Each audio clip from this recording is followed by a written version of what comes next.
প্রিয় নবম দশম বর্ষের শিক্ষার্থীরা আসসালামু আলাইকুম। সালামের উত্তর দেওয়া ওয়াজিব, অবশ্যই কমেন্ট বক্সে সালামের উত্তর দিয়ে 90টা এনেকে নিয়ে নাও। তো আজকে তোমাদের দেখো হোসেন ভাই নতুন একটা ভিডিও নিয়ে আসলাম। আজকে তোমাদের এসএসসি গণিতের প্রথম অধ্যায় দেখো বাস্তব সংখ্যা একেবারে পানি পানি করে ফেল দেবো। একটা ভিডিওতে যদি তোমাদের সবগুলো পড়াই তাহলে ভিডিওটা অনেক বড় হয়ে যাবে, তাই আমি প্লেলিস্ট আকারে সাজিয়ে দেবো। এই ভিডিওটার পরে প্লেলিস্ট আকারে তোমরা প্রতিদিন ভিডিও পাবা, অর্থাৎ এই ভিডিওটি দেখলে তোমার বাস্তব সংখ্যা একেবারে পানি পানি হয়ে যাবে। তুমি যদি একেবারে কিছুই না জানো, জিরো থেকে একেবারে হিরো হয়ে যাওয়া মাত্র এই ভিডিওটি দেখলে, তোমাদের বাস্তব সংখ্যা নিয়ে আর কোনো প্রশ্ন থাকবে না এই ভিডিও দেখলে।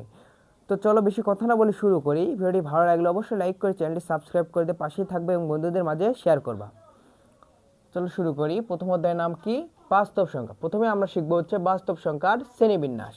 দেখো বাস্তব সংখ্যার আমরা শ্রেণীবিন্যাস শিখব। বাস্তব সংখ্যা হচ্ছে দুই প্রকার। বাস্তব সংখ্যা কি? দুই প্রকার। মনে রাখবো বাস্তব সংখ্যা হচ্ছে দুই প্রকার। একটা হচ্ছে মূলদ সংখ্যা আর একটা হচ্ছে অমূলদ সংখ্যা। একটা হচ্ছে মূলদ সংখ্যা আর একটা হচ্ছে অমূলদ সংখ্যা। দেখো অমূলদ সংখ্যা কোনগুলো? দেখো যেগুলোর এখানে দশমিক আকারে থাকবে, যেগুলো অসীম, অর্থাৎ দেখো এখানে 1.41421 আরও চলতেই আছে, অর্থাৎ কোনো শেষ নেই, এটাকে বলা হয় অমূলদ সংখ্যা। এগুলো দেখলে বুঝবা হচ্ছে অমূলদ সংখ্যা। আবার দেখো √2 √3 এগুলো দেখলেও বুঝবা হচ্ছে অমূলদ সংখ্যা। কেন এটা অমূলদ সংখ্যা? দেখো আমরা যে √2কে যদি ভাঙি তাহলে আমরা এই মানটা পাবো, অর্থাৎ √2কে যদি আমরা দশমিক আকারে ভাঙি তাহলে আমরা এই মানটা পাবো হচ্ছে, দেখো অসীম আকারে চলতেই থাকবে, 1.41421 আরও চলতেই থাকবে, কোনো সীমিত নেই, অর্থাৎ শেষ নেই, তাই এখানে এটা হচ্ছে অমূলদ সংখ্যা।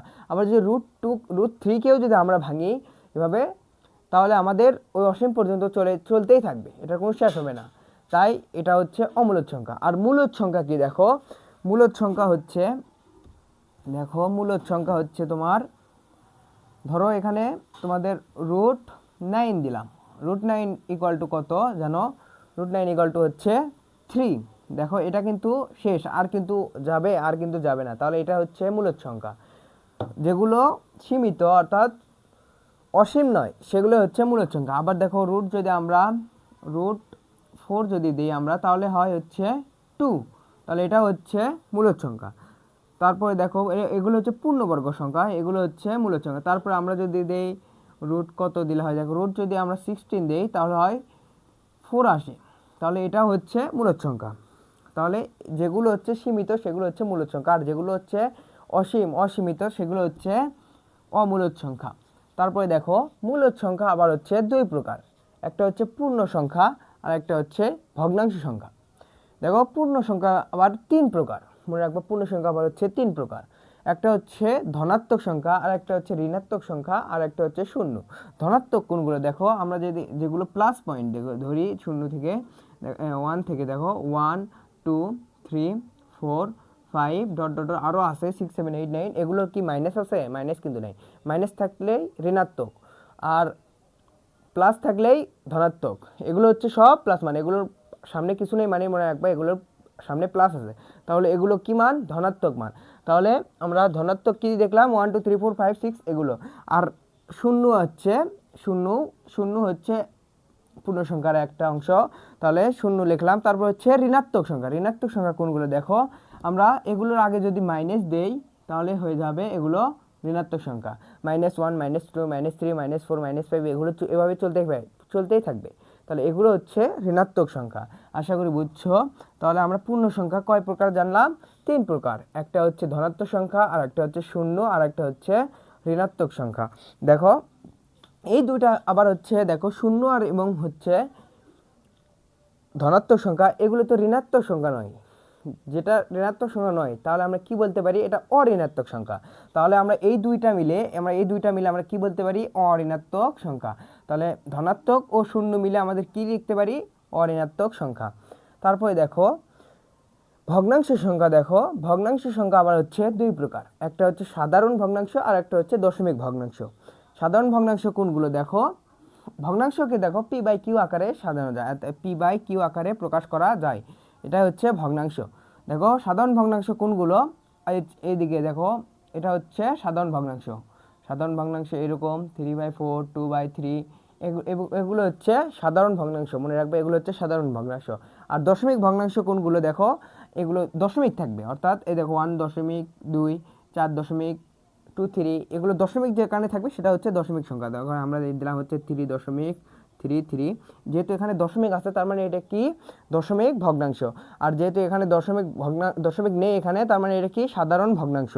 দেখো তারপরেরটা দেখো, সাধারণ ভগ্নাংশ আবার হচ্ছে দুই প্রকার। সাধারণ ভগ্নাংশ কি দুই প্রকার, একটা হচ্ছে প্রকৃত ভগ্নাংশ আর একটা হচ্ছে অপ্রকৃত ভগ্নাংশ। মনে রাখবা সাধারণ ভগ্নাংশ আবার কত প্রকার, দুই প্রকার, একটা হচ্ছে প্রকৃত ভগ্নাংশ আর একটা হচ্ছে অপ্রকৃত ভগ্নাংশ। প্রকৃত ভগ্নাংশ কি দেখো, প্রকৃত ভগ্নাংশ হচ্ছে যেটা, আগে তোমরা দেখো উপরে যেটা থাকে, একটা সমান দাগ দিলাম, এটার উপরে যেটা থাকে সেটাকে বলা হয় লব, আর নিচে যেটাকে থাকে সেটা বলা হয় হর। উপরে যেটা থাকে সেটাকে বলা হয় লব আর নিচেটাকে বলা হয় হর।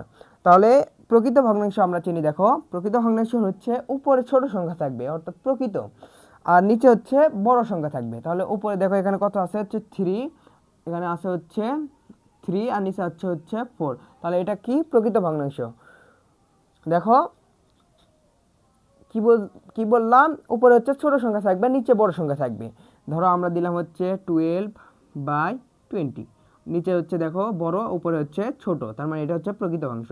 তারপরে দেখো আমরা যদি দেই 100/200, দেখো এখানে উপরে আছে হচ্ছে 100, নিচে আছে হচ্ছে 200, তার মানে এটা কি প্রকৃত ভগ্নাংশ। তারপরে দেখো অপ্রকৃত, তাহলে কি হবে, প্রকৃতর বিপরীতে হচ্ছে অপ্রকৃত। প্রকৃত আমরা কি শিখলাম, উপরে হচ্ছে ছোট সংখ্যা থাকে, নিচে বড় সংখ্যা, তাহলে অপ্রকৃত কি হবে, এর বিপরীত। দেখো উপরে উপরে যদি আমরা বড় সংখ্যা লিখি, নিচে যদি আমরা ছোট সংখ্যা লিখি, তাহলে এটা হচ্ছে অপ্রকৃত ভগ্নাংশ। দেখো আমরা এখানে দিয়েছি উপরে 4 যেহেতু বড়, নিচে 3 ছোট, তার মানে এটা কি অপ্রকৃত ভগ্নাংশ। আমরা আরেকটা 2, 3, 4 দেখি। দেখো ধরো এখানে আছে হচ্ছে 50 আছে, এখানে আছে হচ্ছে 4 আছে, তার মানে উপরে আছে হচ্ছে বড় সংখ্যা আর নিচে আছে হচ্ছে ছোট সংখ্যা, তাহলে এটা কি অপ্রকৃত ভগ্নাংশ। আশা করি বুঝছো। দেখো এখন অপ্রকৃতের ভিতর আরেকটা আছে হচ্ছে মিশ্র ভগ্নাংশ। কি আছে, মিশ্র ভগ্নাংশ।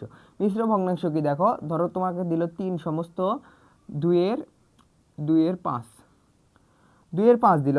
দেখো মিশ্র ভগ্নাংশ, এটাকে যদি আমরা ভাঙি তাহলে আমরা কি পাবো, অপ্রকৃত ভগ্নাংশ পাবো। এই অপ্রকৃত ভগ্নাংশের ভিতর থাকে হচ্ছে মিশ্র ভগ্নাংশ, এটাকে বলা হয় মিশ্র ভগ্নাংশ। দেখো এটাকে যদি আমরা ভাঙার নিয়ম কি দেখো, প্রথমে এই নিচেরটার সাথে এটার গুণ দেব, তারপরে যোগ দিয়ে উপরটার সাথে লিখবো। দেখো তাহলে আমরা গুণ দিই, দেখো 3×5 = 15 যোগ 2 তাহলে কয় 17, তাহলে উপরে আমরা কি পেলাম 17 লিখবো উপরে, আর নিচে যা আছে তাই লিখবো। তাহলে আমরা এটা কি পেলাম, দেখো উপরে হচ্ছে বড় সংখ্যা পেলাম, নিচে হচ্ছে ছোট সংখ্যা পেলাম, তাহলে ছোট সংখ্যা মানে কি, এটা হচ্ছে অপ্রকৃত ভগ্নাংশ। আমরা আরেকটা দেখি। দেখো এখানে যদি আমাদের দেয় হচ্ছে 5 সমস্ত 2 দেখো এখানে 1/2 যদি দেয়, তাহলে এখানে কি হবে, প্রথমে এটার সাথে এটা গুণ হবে, তারপরে উপরটার সাথে যোগ হবে, তাহলে 5 × 10 আর 1 যোগ করলে হয় 11, তাহলে উপরে পেলাম হচ্ছে 11 আর নিচে যা আছে তাই দিবা, তাহলে এখানে পেলাম হচ্ছে 11/2। তাহলে এটা হচ্ছে উপরে যেহেতু বড় সংখ্যা, নিচে ছোট সংখ্যা, তার মানে এটা কি অপ্রকৃত ভগ্নাংশ। যেহেতু উপরে বড় সংখ্যা থাকলে নিচে ছোট সংখ্যা থাকলে সেটা হচ্ছে অপ্রকৃত ভগ্নাংশ। আশা করি বুঝছো। দেখো শিক্ষার্থীরা, এখন আমরা শিখব দশমিক ভগ্নাংশ। দেখো দশমিক ভগ্নাংশ হচ্ছে দুই প্রকার, মনে রাখবে দশমিক ভগ্নাংশ হচ্ছে দুই প্রকার। একটা হচ্ছে সসীম দশমিক ভগ্নাংশ আর একটা হচ্ছে অসীম দশমিক ভগ্নাংশ। একটা হচ্ছে সসীম দশমিক ভগ্নাংশ আর একটা হচ্ছে অসীম দশমিক ভগ্নাংশ। সসীম দশমিক ভগ্নাংশ কি দেখো, এই যে আমরা দশমিক সংখ্যা লিখছি, এগুলো দেখো সীমিত, দশমিকের পরে সংখ্যাগুলো সীমিত, সেটা হচ্ছে সসীম, অর্থাৎ 2, 3 এরপর আর কোনো সংখ্যা নেই। দেখো এটা দেখো 2.248, এগুলোর পরে আর কোনো সংখ্যা আসবে না, এ পর্যন্তই সীমিত, তাই এটা হচ্ছে সসীম দশমিক সংখ্যা। মনে রাখবা দশমিকের পরে যদি সংখ্যা হচ্ছে সীমিত হয়, অর্থাৎ আর অসীম পর্যন্ত না যায়, সেটা হচ্ছে সসীম দশমিক সংখ্যা ভগ্নাংশ। তারপরে দেখো অসীম দশমিক ভগ্নাংশ কি, অসীম দশমিক ভগ্নাংশ হচ্ছে যেটা হচ্ছে অসীম, অর্থাৎ দশমিকের পরে চলতেই থাকবে।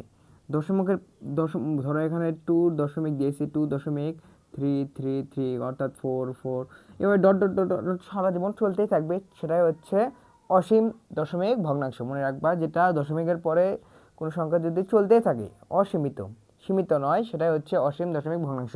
দেখো অসীম দশমিক ভগ্নাংশ আবার হচ্ছে দুই প্রকার। মনে রাখবো অসীম দশমিক ভগ্নাংশ আবার কত? দুই প্রকার। দুই প্রকার আমরা লিখি। দেখো কি কি? দেখো একটা হচ্ছে আবৃত আবৃত অসীম দশমিক ভগ্নাংশ, আর একটা হচ্ছে অনাবৃত। একটা হচ্ছে আবৃত আর একটা হচ্ছে অনাবৃত। এখন আবৃত কি এবং অনাবৃত কি? দেখো আবৃত হচ্ছে, দেখো দশমিকের পরে একই সংখ্যা যদি বারবার আসে, অর্থাৎ দেখো দশমিকের পরে two two two two two বারবার, অর্থাৎ অসীম পর্যন্ত শুধু টুই আসবে, সেটা হচ্ছে আবৃত। দেখো এখানে আছে 2 তারপরে 2.2.3, তারপরে দেখো 4 অর্থাৎ 4ই অসীম পর্যন্ত শুধু 4ই আসবে, এটা হচ্ছে আবৃত দশমিক ভগ্নাংশ। তারপরে এটা দেখো এখানে আছে 1.1243, দেখো 1 2 আছে, তারপর দেখো 4 3 এভাবে 4 3 অসীম পর্যন্ত চলতেই থাকবে, এটা হচ্ছে আবৃত অসীম ভগ্নাংশ। তারপরে দেখো এটা হচ্ছে, দেখো 2 দশমিক আছে 2 2 4 3 এটা চলতেই আছে, এটা হচ্ছে আবৃত অসীম ভগ্নাংশ। দেখো এগুলো যদি আমরা চলতে থাকে, এগুলো এতগুলো আমরা না লিখে আমরা এগুলোর উপর পৌনঃপুনিক দিয়ে লিখতে পারি। দেখো এখানে অতগুলো 2 আছে, আমরা একটার উপর যদি 2 দিই তাহলে আমরা বুঝবো, পৌনঃপুনিক দিই তাহলে বুঝবো যে আরও 2 রয়েছে সামনে। দেখো এখানে এরপর আমরা পৌনঃপুনিক দিলাম, দেখো 2 এর পর আমরা যদি একটা পৌনঃপুনিক দেই তাহলে বুঝবো যে আরও আমাদের অসীম পর্যন্ত শুধু 2 আছে। তারপর এখানে দেখো এখানে এতগুলো 4 লেখা আছে, যদি আমরা একটা 4-এর পর যদি আমরা পৌনঃপুনিক দেই, মানে একটা 4-এর পর যদি পৌনঃপুনিক দেই তাহলে বুঝবো যে আরও 4 রয়েছে। তারপরে দেখো এখানে কোনটা কোনটা বারবার রিপিট হচ্ছে, 4 3 তাহলে আমরা দুইটা 4 3-এর উপর যদি আমরা পৌনঃপুনিক দিই তাহলে এগুলো মিশালেই আমরা এমনিতেই বুঝবো যে 4 3 এমনিতেই সামনে পেয়ে যাব। দেখো 4 3-এর উপর আমরা পৌনঃপুনিক দিচ্ছি, তার মানে আমরা বুঝবো কি আরও 4 3 রয়েছে।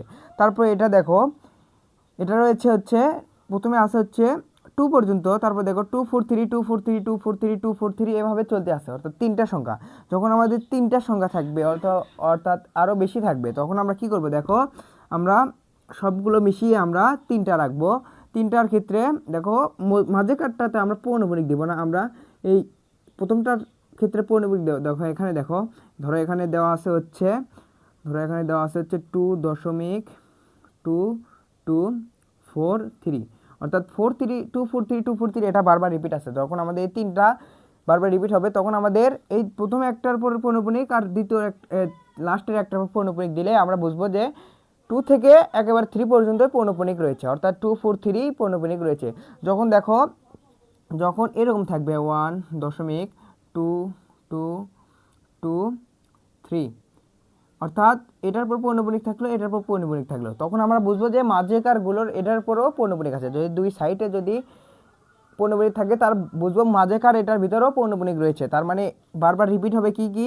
দেখো 2 2 3 2 2 2 3, অর্থাৎ বারবার এই 3টাই রিপিট হবে, বারবার এই 4টাই রিপিট হবে, বারবার এই 4টাই রিপিট হবে। যদি যে প্রথম থেকে শুরু করে যে পর্যন্ত পৌনঃপুনিক দেখবা সেটাই হচ্ছে বারবার রিপিট হবে। দেখো আমরা শিখলাম হচ্ছে দশমিক ভগ্নাংশ। দেখো শিক্ষার্থীরা, এখন তোমাদের অনুশীলনীতে, অর্থাৎ এই অধ্যায়ে অনুশীলনে কয়েকটা অঙ্ক করেছে, এগুলো আমরা কয়েকটা টাইপে অর্থাৎ কয়েকটা নিয়মে আমরা ভাগ করেছি। এগুলো নিয়ম যদি তুমি জানো, এই অধ্যায় থেকে যতগুলো অঙ্কই আসুক না কেন তুমি একেবারে মাত্র কয়েক সেকেন্ডে তুমি করে ফেলতে পারবা, মাত্র কয়েকটা নিয়ম জানলে। তো আমরা প্রথমে টাইপ 1 আছে, অর্থাৎ দেখো নিয়ম 1-এ আমরা আছে হচ্ছে দশমিক ভগ্নাংশে প্রকাশ করো, এটা হচ্ছে নিয়ম নম্বর 1। এরপর আরও কয়েকটা নিয়মে আমরা এই অনুশীলনটা শেষ করে দেব। দেখো অর্থাৎ এই অধ্যায় একেবারে শেষ হয়ে যাবে তোমার পরীক্ষার জন্য, তোমার যা আসবে তারপর তুমি টেস্ট পেপার খুলে দেখবা যে যেগুলো তুমি নিয়ম পড়াইছি এগুলোর ভিতর থেকেই আসছে এই অধ্যায় থেকে। এভাবেই দেখো আমরা সকল অঙ্ক করব। তা আমরা এখন নির্ণয় করব, দেখো দশমিক ভগ্নাংশে প্রকাশ করো, আমাদের দশমিক ভগ্নাংশে প্রকাশ করতে বলছে। দেখো আমরা এখন কি করব? দেখো দশমিক ভগ্নাংশে প্রকাশ করব, তাহলে আমরা ক নাম্বারটা করব নাকি খ নাম্বারটা করব? আমরা খ নাম্বারটা করি। দেখো তাহলে খ নাম্বারটা আমরা কি আছে দেওয়া আছে হচ্ছে 7/11। দেখো 7/11 অর্থাৎ 7/11 করতে হবে, আমাদের 7কে 11 দ্বারা ভাগ করতে হবে। তাহলে আমরা এখানে ভাগ করি। দেখো আমরা যদি এখানে ভাগ করি 7 এখানে রাখি, এটা 11 দিয়ে যদি আমরা ভাগ করি দেখো তাহলে কতবার যায়, দেখো 7-এর ভিতর কতবার যায়, যেহেতু আমাদের 7 হচ্ছে ছোট তার মানে এখানে যাবে না, একটা শূন্য আনতে হবে। শূন্য আনার ক্ষেত্রে এই পাশে একটা দশমিক নিতে হবে, আমরা দশমিক নিলাম, শূন্য দশমিক নিলাম, এখানে একটা শূন্য নিলাম। তাহলে এখন দেখো 11 এখন কয়বার যায়, দেখো 11 ঘরের নামতে বলবো, এখন যায় হচ্ছে 6 বার, তাহলে 6-11 হয় 66। 66 আমরা লিখি এখানে নিচে 66 লিখি, তারপর ভাগের ক্ষেত্রে কী করতে হয়, ভাগের পরে বিয়োগ করতে হয়। তাহলে 70-এর ভিতর থেকে যদি আমি 66 বাদ দিই, অর্থাৎ 10-এর ভিতর 6 বাদ দিলে এখানে 4 হয়, আর হাতে থাকে 1 এখানে দিলাম, তার 7-এর ভিতর 7 বাদ দিলেই 0 হয়, এখানে হচ্ছে 0, বামে 0 দিলে হয়, না দিলে হয়। তারপরে দেখো এখানে আবার 4 আসলো, তার মানে এখানে আরেকটা ছোটো ছোটো সংখ্যা আসলো, তাহলে 11 হচ্ছে বড় সংখ্যা, তার মানে এখানে একটা শূন্য নিতে হবে। এখন দশমিকের পরে যে শূন্য দিলে হয় না দিলে হয়, আমরা এখানে একটা শূন্য নিব। আর একটা দেখো আমরা এখন 11 এখন 40-এর ভিতর কয়বার যায়, দেখো 3 বার যায়, 3-11 হয় 33, আমরা এখানে লিখবো হচ্ছে 3-11 33 লিখি, এখানে 33 হয়। তারপরে আমরা বিয়োগ করি, দেখো 40-এর ভিতরে 33 বাদ দিলে এখানে হয় হচ্ছে 7 হয়। দেখো এখানে আবার হচ্ছে 11 বড় হলো, 7 হচ্ছে ছোট হলো, তার মানে আরেকটা আমাদের শূন্য নিতে হবে, আমরা আরেকবার শূন্য নিলাম। দেখো তারপরে 11 এখন 17 বার কয়বার যায়, আবার 6 বার যায়, 6 বার গেলে এখানে হয় হচ্ছে 6-11 66 হয়। তাহলে এখানে পাই হচ্ছে 70-এর ভিতর থেকে 66 বাদ দিলে এখানে হয় হচ্ছে 4 হয়। আবার আমরা আরেকটা শূন্য নেব, যেহেতু 4 পাইছি, 11তে ছোটো, আমরা আরেকটা শূন্য নিলাম। তাহলে এখন 40-এর ভিতর কয়বার যায়, দেখো 3 বার যায়, 3-11 63 হয়, 3-11 33 হয়, 33 দিলাম, তার 40-এর ভিতরে 33 যদি আবার আমরা বাদ দিই তাহলে আবার আমরা পাই হচ্ছে 7, তাহলে আমরা 7 যেহেতু আবার ছোটো, আমরা আবার কী নেব, শূন্য নেব। তাহলে আমরা 11 বার কয়বার যাই, 6 বার যাই, দেখো 6 বার গেলে এখন 6-11 66 হয়, আবার আমরা কয় পাবো, 70-এর ভিতরে 6 বাদ দিলে 66 বাদ দিলে এখানে হচ্ছে 4, যেহেতু আবার ছোট সংখ্যা আসলো, আবার আমরা শূন্য নেব। দেখো এখন কয়বার যায়, আবার 3 বার যায়, আবার 3 বার দিলে হয় হচ্ছে 3-11 33 হয়, আবার আসে হচ্ছে 7, আবার 7-এর ভিতরে যদি আবার আমরা 70-এর ভিতরে যদি আমরা 11 বার যায়, আবার হচ্ছে 6 বার যায়, তাহলে এখানে হয় হচ্ছে 6 এবং 66। দেখো প্রত্যেকবারই কিন্তু এভাবেই একই সংখ্যা আসতেছে, অর্থাৎ 36 36 36 এভাবেই কিন্তু 36 36 36 এভাবেই আসতেছে, আমাদের শেষ হচ্ছে না। কিন্তু এতগুলো যদি আমরা 36 লেখার চেয়ে আমরা যদি দুইটার উপর আমরা পৌনঃপুনিক দিই তাহলে আমাদের কিন্তু উত্তর হয়ে যাবে। দেখো আমাদের একই সংখ্যা যদি বারবার আসে তাহলে আমাদের দুইটার ক্ষেত্রে আমাদের পৌনঃপুনিক দিতে হয়, এর আগে তোমরা দেখলাম। তাহলে এতগুলোর ক্ষেত্রে আমরা কি লিখতে পারি, 0.36, দেখো এতগুলো যদি আমরা মিশাই দিয়ে যদি আমরা এটার উপর দুইটার উপর যদি পৌনঃপুনিক দিই তাহলে আমরা বুঝবো যে আরও 36 36 36 এভাবেই অসীম পর্যন্ত চলতেই থাকবে। তাহলে এটা আমরা উত্তর কি পেলাম, 36 এর উপর হচ্ছে পৌনঃপুনিক। আশা করি বুঝছো। দেখো এটাই হচ্ছে এর হচ্ছে দশমিক ভগ্নাংশে প্রকাশ। দেখো এটা বড় সংখ্যাটা করলাম, তোমরা এই ক নাম্বারটা তোমার হচ্ছে হোমওয়ার্ক, এটা হচ্ছে HW, অবশ্যই এটা করে অবশ্যই কমেন্ট বক্সে জানাও দেখি তুমি বুঝছো কিনা। তারপরে দেখো আমরা এই দুইটার ভিতর একটা সলভ করব, তারপরে তুমি একটা এমনিতেই পেরে যাবে। দেখো আমরা ঘ নাম্বারটা সলভ করি, এখানে আছে হচ্ছে ঘ নাম্বার দেওয়া আছে হচ্ছে, দেখো 3 সমস্ত 8/15, 8/15। দেখো যখন আমাদের এটা মিশ্র ভগ্নাংশ, এটা হচ্ছে মিশ্র ভগ্নাংশ, যখন এই পাশে সংখ্যা থাকবে এটা হচ্ছে মিশ্র ভগ্নাংশ, এটাকে আমাদের আগে অপ্রকৃততে আনতে হবে। তাহলে অপ্রকৃততে আনতে কি করা লাগবে, এটার সাথে এটার সাথে গুণ দিব, এটার সাথে এটা গুণ দিব, এই পাশেরটার সাথে এটা গুণ দিব, তাহলে এখানে হচ্ছে 3 পূর্ণং 45 হয়, গুণ করার পরে উপরটার সাথে যোগ দিব, তাহলে 45 আর 8 যোগ করলে কত হয়, দেখো 46 47 48 49 50 এখানে 52 53 হয়। তাহলে উপরে পেলাম হচ্ছে আমরা, উপরে পেলাম হচ্ছে 53 পেলাম, আর নিচে যা ছিল আমরা সেটাই দিব। তাহলে নিচে কি আছে, এই 15 আছে, আমরা 15 দিলাম। দেখো আমরা এই মিশ্র থেকে আমরা অপ্রকৃততে এনেছি, এটা হচ্ছে অপ্রকৃত। দেখো নিচে যেটি ছোট সংখ্যা আছে উপর বড় সংখ্যা, তার মানে বুঝবো এটা হচ্ছে অপ্রকৃত। যদি উপরে ছোট সংখ্যা থাকতো তাহলে নিচে বড় সংখ্যা থাকতো তাহলে বুঝতাম এটা হচ্ছে প্রকৃত। এখন আমরা এটাকে আমরা দেখো দশমিক ভগ্নাংশে প্রকাশ করব। দেখো আমরা কোথায় করি, এখানে করি। দেখো আমরা তো এই মান পেয়ে গেলাম ওখান থেকে, তাহলে আমরা এখানে যদি 15 দ্বারা আমাদের 53কে ভাগ করতে হবে, আমরা 53 এখানে লিখে নিলাম, 53 এখানে হচ্ছে 15। দেখো 15 কয়বার যায়, দেখো তো 15 যায় হচ্ছে, দেখো 15 ঘরে নামতা পড়বা তাহলে হচ্ছে 3 বার যায়, 3 15 হচ্ছে 45। তাহলে আমরা এখানে লিখি হচ্ছে 3 15 এখানে লিখি হচ্ছে 45, এখানে 3 বার যায়, এখানে লিখবো হচ্ছে 45। দেখো তাহলে এখন বিয়োগ করি, দেখো 53 ভিতর থেকে যদি 45 বাদ দিই তাহলে হয় হচ্ছে 8 আমরা পাই, বা আমি শূন্য দিলে হয় না দিলে হয়। দেখো এখন আমাদের হচ্ছে 15 বড় 8 ছোট, তার মানে এখানে কিন্তু যাবে না, কারণ 8 হচ্ছে ছোট, তার মানে এখানে একটা শূন্য নিতে হবে। শূন্যর ক্ষেত্রে এখানে একটা দশমিক নিবা, তাহলে এই পাশে আমরা শূন্য বসালাম। দেখো শূন্য বসালাম। এখন 80-র ভিতর আবার 15 কয়বার যায় আমরা দেখব। দেখো তাহলে আমরা দেখি 5 বার যায়। দেখো 5 15 কত হয় 75, তাহলে আমরা 5 বার দিই। দেখো এখানে 5 বার দিলাম, এখানে উত্তর কি পেলাম, 5 বার দিয়ে এখানে পেলাম হচ্ছে 75। আমরা 75 এখানে লিখি। দেখো এখন 80-র ভিতর থেকে যদি 75 বাদ দেয় এখন উত্তর কয় হয় 5 হয়, এখানে আমরা 5 লিখি। দেখো আবার আমাদের 5 হচ্ছে ছোট সংখ্যা এলো 15 থেকে, তার মানে এখানে আরেকটা শূন্য নিতে হবে, আমরা আরেকটা শূন্য নিলাম। দেখো এখন আবার 50-এর ভিতর কয়বার যায় তাই সেটা দেখবা, আবার যায় হচ্ছে 3 বার, তাহলে আমরা এখানে লিখবো হচ্ছে 3 লিখবার, আর 3 পূর্ণ কত হয় 45, আমরা 45 লিখি এখানে। তাহলে 50-এর ভিতর থেকে যদি আবার 45 বাদে কয় হয় 5 হয়, এখানে 5 লিখলাম। যেহেতু আবার ছোট সংখ্যা আসলো আবার আমরা শূন্য নিব, দশমিকের পর তুমি যতগুলো সংখ্যাই নাও শুধু শূন্য নিবা। দেখো যতগুলো শূন্য লাগবে তুমি নিতে পারো, কোনো সমস্যা নেই। 15 আবার কয়বার যায় 50-এর ভিতর 3 বার যায়, আমরা 3 বার লিখি। দেখো তাহলে 3 15 কত হয় 45, আমরা 45 লিখি। তারপরে দেখো 50-এর ভিতর থেকে যদি 5 বাদ দেই তাহলে কত আসে, দেখো অর্থাৎ 50-এর ভিতর থেকে যদি 45 বাদ দেই তাহলে 5 আসে, এখানে আমরা 5 লিখি। দেখো তাহলে আবার ছোট সংখ্যা আসলে আবার আমরা শূন্য নিব, তাহলে আবার কয়বার যায় 3 বার যায়, আবার যদি 3 বার যায় তাহলে 3 পূর্ণ আবার 45 হয়, তাহলে আবার 50-এর ভিতরে 45 বাদ দিলে আবার হয় 5 হয়, আবার আমরা শূন্য নিলে আবার যায় 3 বার, আবার আমরা যদি বিয়োগ করি তাহলে আবার 5 হয়, আবার আমরা শূন্য নিলে আবার 3 বার যায়, 3 পূর্ণ 45, আবার আমরা 3 বার যায়, অর্থাৎ যতগুলোই আমরা ভাগ করব শুধু অসীম পর্যন্ত শুধু আমাদের এখন আসবে উত্তর হচ্ছে 3333 আসবে। তার মানে আমরা উত্তর আমরা পেয়ে গেছি। দেখো আমরা আর উত্তর ভাগ করব না, এখন আমাদের উত্তর পেয়ে গেছি কোনগুলো। দেখো আমরা এই যে এতগুলো 3 বদলে আমরা যদি একটা 3 পর যদি আমরা পৌনঃপুনিক দিই তাহলে আমরা বুঝবো যে অসীম পর্যন্ত আমাদের এটা রয়ে গেছে। তার মানে এটার উত্তর আমরা কি লিখবো, দেখো এখানে আছে হচ্ছে 3.353। দেখো এতগুলো 3 লেখার জন্য আমরা যদি একটার উপর আমরা যদি পৌনঃপুনিক দিই তাহলে আমরা বুঝবো যে 5-এর পর 3 চলতেই থাকে, শুধু চলতেই আসে অসীম পর্যন্ত, শুধু 3 চলবে 3 চলবে।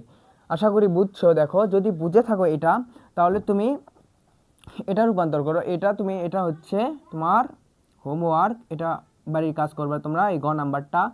আশা করি বুঝছো। দেখো যদি তোমরা এটাতে অপ্রকৃততে না আনতে পারো তাহলে কিভাবে আনবা, দেখো এখানে এটার সাথে আগে এটা গুণ দিবা, তাহলে 3 নং 27 হয়, তারপর যোগ দিবা হচ্ছে 2, তাহলে 27 আর 2 29 হয়, আর নিচে থাকে হচ্ছে 9, তারপরে সেটাকে আমরা ভাগ করলেই পেয়ে যাবা, যেটা হচ্ছে বারবার আসবে সেটার উপর তুমি পৌনঃপুনিক দিবা তাহলেই হয়ে যাবে। দেখো আমরা মাত্র কয়েক মিনিটে টাইপ 1টা অর্থাৎ নিয়ম 1টা আমরা শেষ করে ফেলে দিলাম। এবার আমরা নিয়ম 2-এ যাব, অর্থাৎ টাইপ 2-এ যাব। নিয়ম 2-এ আমরা শিখবো হচ্ছে, দেখো আমরা ভগ্নাংশ থেকে আমরা দশমিকে সাধারণ ভগ্নাংশে আমরা রূপান্তর করব, অর্থাৎ এখানে দেওয়া আছে দশমিক ভগ্নাংশে রূপান্তর করতে বলছে, আমরা দশমিক ভগ্নাংশ থেকে আমরা সাধারণ ভগ্নাংশে রূপান্তর করব। তো চলো আমরা পরের নিয়মটা শিখি। দেখো এতক্ষণ আমরা শিখলাম সাধারণ ভগ্নাংশ থেকে দশমিক ভগ্নাংশে রূপান্তর, এবার আমরা বিপরীতটা শিখব। দশমিক ভগ্নাংশ আছে আমাদের, এটা থেকে আমরা সাধারণ ভগ্নাংশে রূপান্তর করব। তো চলো শুরু করি। দেখো ভিডিওটি ভালো লাগলে অবশ্যই লাইক করে চ্যানেলটি সাবস্ক্রাইব করে দিয়ে আমাদের পাশেই থাকবা এবং বন্ধুদের মাঝে শেয়ার করবা, এবং যারা আগে থেকেই লাইক করে সাবস্ক্রাইব করে রাখছো অবশ্যই তোমাদেরকে ধন্যবাদ। তো চলো শুরু করি। দেখো এটা আমাদেরকে সাধারণ ভগ্নাংশে প্রকাশ করতে বলছে।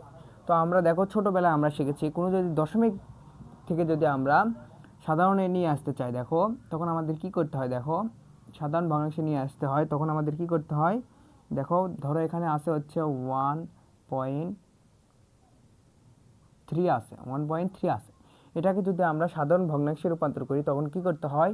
দেখো আমরা দশমিকের জন্য আমরা একটা 1 নেই, দশমিকের জন্য নিচে একটা 1 নেই, আমরা দশমিকের জন্য নিচে একটা 1 নেব, আর দশমিকের পরে যে কয়টা সংখ্যা থাকবে সেটার জন্য একটা শূন্য নিব। যেহেতু আমাদের একটা শূন্য আছে আমাদের একটা শূন্য নিব, আর উপরে আমাদের এই দশমিক ছাড়া এই সংখ্যাটা লিখে দেবো, তাহলে উপরে লিখবো হচ্ছে 13। এটা হচ্ছে আমরা ছোটোবেলায় শিখছি। এবার আমরা দেখব, দেখো সাধারণ ভগ্নাংশে কীভাবে রূপান্তর করতে হয় দশমিক থেকে। দেখো এটা আমরা প্রথমে আমাদের 5টা অঙ্ক আছে, আমরা কয়েকটা করব, 3টা করব, আমাদের 3টা করব এবং 2টা তোমাদের জন্য রেখে দেবো, তোমরা বাড়ির কাজ করবা। দেখো আমরা কোনটা করব, প্রথমে দেখো এটা করি, দেখো নাম্বারটা করি।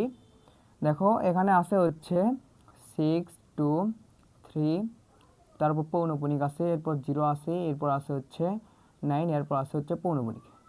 দেখো সাধারণ ভগ্নাংশের রূপান্তরের নিয়ম হচ্ছে, দেখো যেটার উপর অর্থাৎ দশমিকের পরে যেগুলোর উপর পূর্ণৌপনিক থাকবে, অর্থাৎ যে কয়টার উপর পৌনপুনিক থাকবে, দেখো এটা কোনটার উপর আছে, অর্থাৎ 3 থেকে 9 পর্যন্ত যদি মাঝে গ্যাপ দেখো, তার মানে বুঝবা 3 থেকে 9 পর্যন্ত সবগুলোর উপরেই পৌনপুনিক আছে। তার মানে এখানে 3টার উপর পৌনপুনিক আছে, এই 3টার উপর আমাদের পৌনপুনিক আছে। অর্থাৎ যেগুলোর উপর পৌনপুনিক থাকবে, সেগুলো যে কয়টার উপর পৌনপুনিক থাকবে সে কয়টা আমাদের 9 লিখতে হবে, নিচে হরে লিখতে হবে। দেখো এখন লব হর কি, দেখো এটা হচ্ছে লব যেটা উপরে থাকে, আর এটা টান দিয়ে নিচে লিখতে হয়, এটা হর, এটা হচ্ছে নিচে থাকে, মনে রাখবা। তাহলে নিচে আমাদের কি করতে হবে, যে কয়টার উপর দশমিকের পরে যে কয়টার উপর পৌনপুনিক আছে সে কয়টার উপর আমাদের ক্ষেত্রে 9 লিখতে হবে। তাহলে কয়টা 9 লিখবো, এখানে 3টা 9, যেহেতু আমাদের 3টার উপর আমাদের পৌনপুনিক আছে, আমাদের 3টা 9 লিখবো।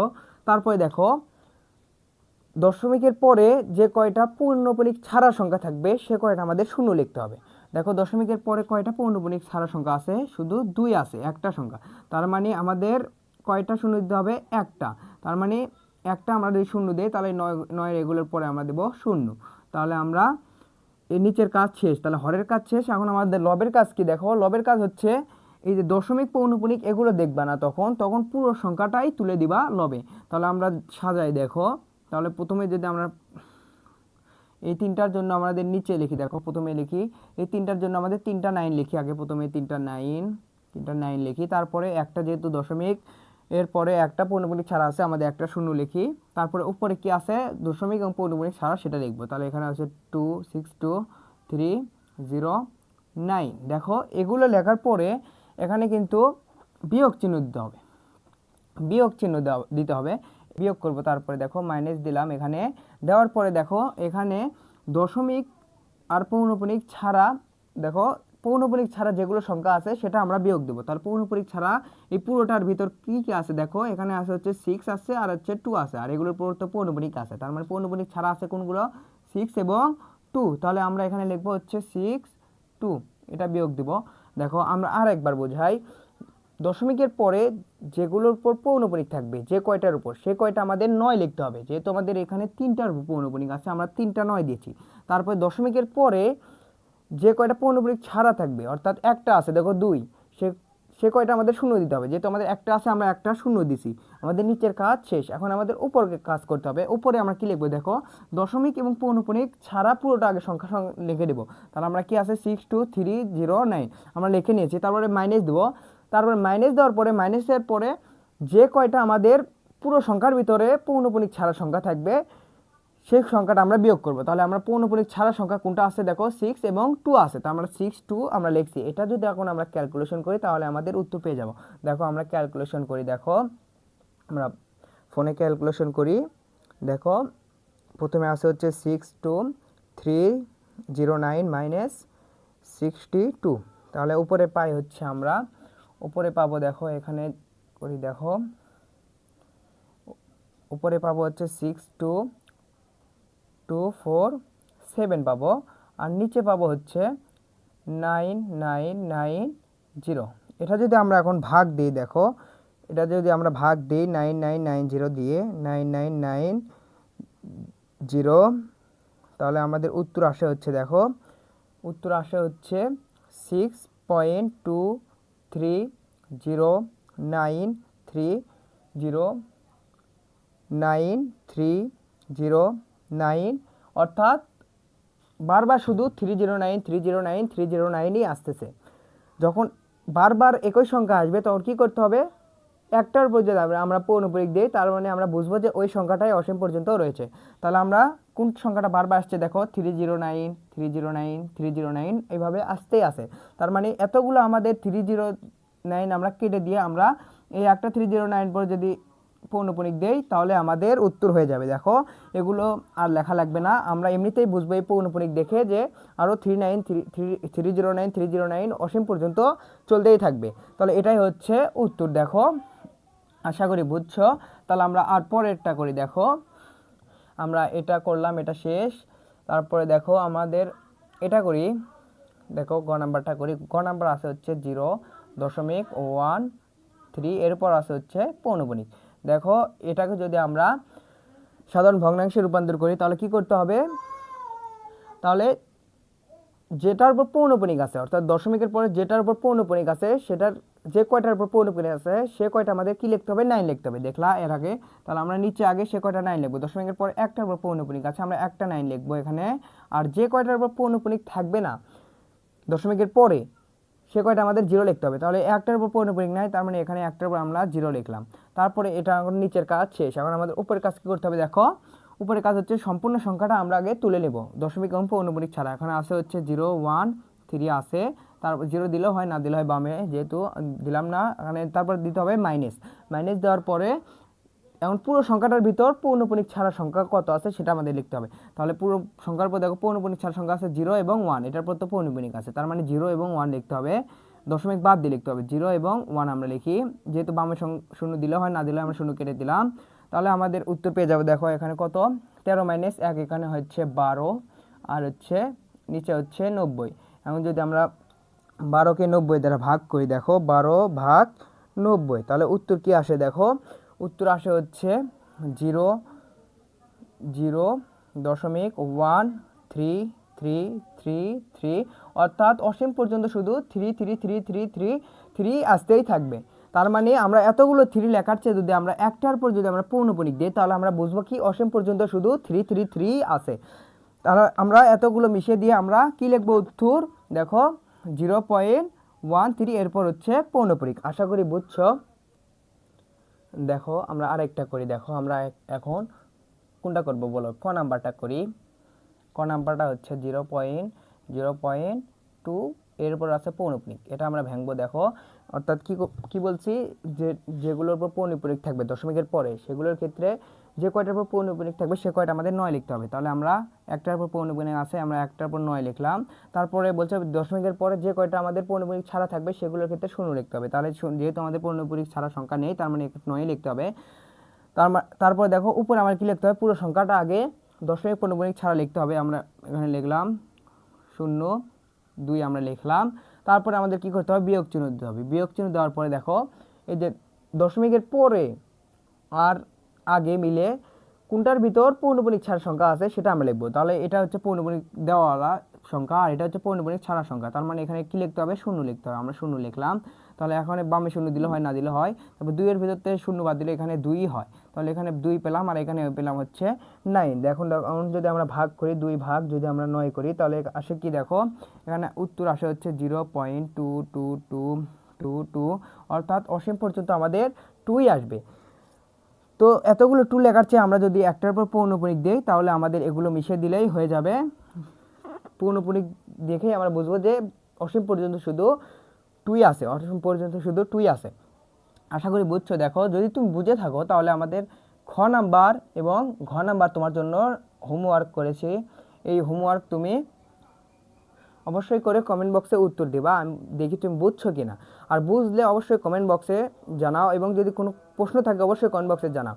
তো আজকে ভিডিওটা এই পর্যন্তই। বেশি ভিডিও বড় করলে ভিডিও অনেক বড় হয়ে যাবে।